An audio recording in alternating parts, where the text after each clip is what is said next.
It was one of those late spring afternoons where the air carried that strange mix of warmth and the faint scent of rain on asphalt.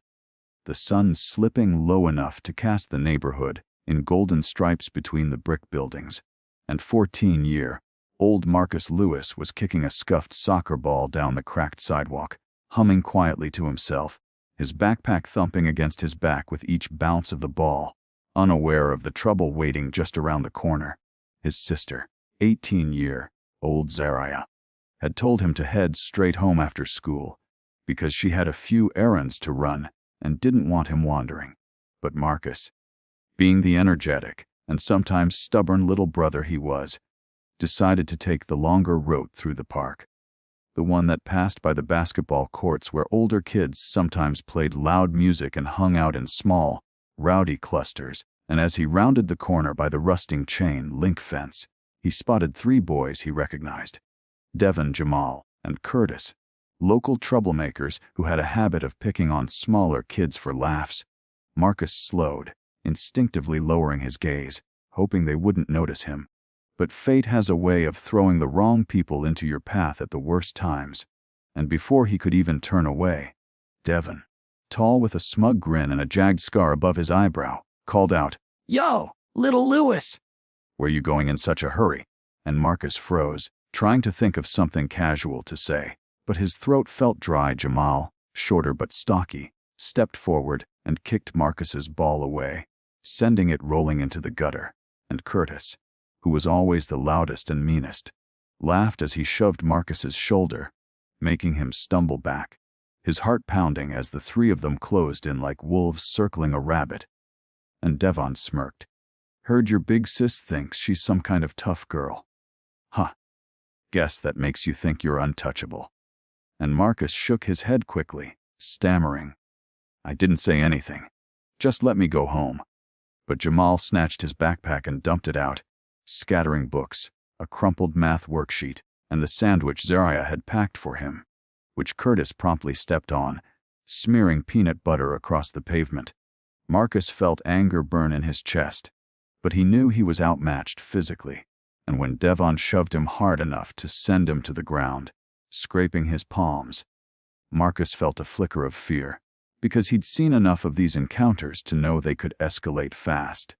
Just as Devon reached down, grabbing Marcus's shirt collar and muttering something about teaching him respect, a sharp, commanding voice sliced through the warm air like a whip. "Let him go. Now." And all 3 bullies turned their heads in surprise to see Zariah walking toward them from the end of the block, her long braids swinging behind her, her expression calm but eyes narrowed, the kind of steady, unblinking gaze that made grown men uneasy. She wasn't running, wasn't flailing in panic, just walking with deliberate, measured steps that made each of the boys instinctively take a half-step back even though they tried to hide it. "Man, we're just playing," Curtis said with a nervous laugh, but Zariah's voice was like steel when she replied, "That's not playing. That's 3 cowards ganging up on someone smaller than them. Let him go." Devon smirked again, trying to recover his bravado, and sneered, "Or what? You gonna cry about it?"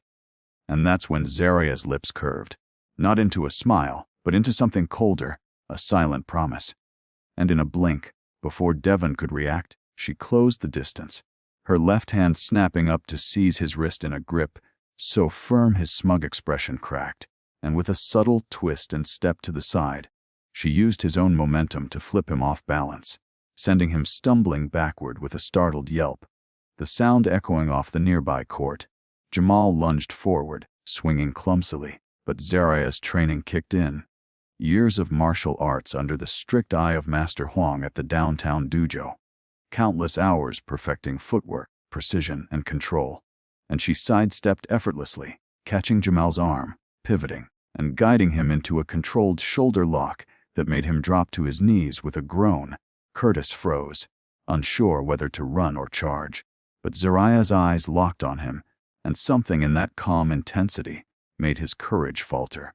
Yet he tried to lunge anyway, his fist cutting through the air toward her face, and with a fluid motion she slipped inside his swing, using an open palm strike to his chest that knocked the wind out of him, sending him stumbling backward into the fence with a metallic clang. Marcus watched wide-eyed, his fear dissolving into awe as he realized his sister wasn't just defending him. She was dismantling these bullies with the kind of control and precision that came from discipline, not rage. Devon scrambled to his feet, muttering something about not being worth it. And Jamal pulled free, holding his arm and glaring, but not daring to step forward again, and Curtis, still wheezing, pushed himself off the fence, all three exchanging uneasy glances before Devon spat on the ground and said, "This ain't over," retreating down the sidewalk with his crew in tow. Zariah didn't respond to the threat. She just stood there until they were gone, then knelt beside Marcus, her expression softening as she checked his scraped palms and asked quietly, "You okay?" And Marcus nodded, still stunned, finally managing, "I didn't know you could do all that." To which she smiled faintly and said, "There's a lot you don't know, but you don't have to worry. Nobody gets to hurt you while I'm around." They gathered his scattered belongings, Zariah brushing dirt off his math homework, and as they walked home side by side, Marcus found himself looking at her differently, not just as his protective older sister, but as someone who carried a quiet, dangerous strength, the kind that didn't need to be shown until the moment it was necessary. And though he didn't say it aloud, he knew the bullies had learned something important that day too. That sometimes the person you think you can push around has someone in their corner you should never underestimate.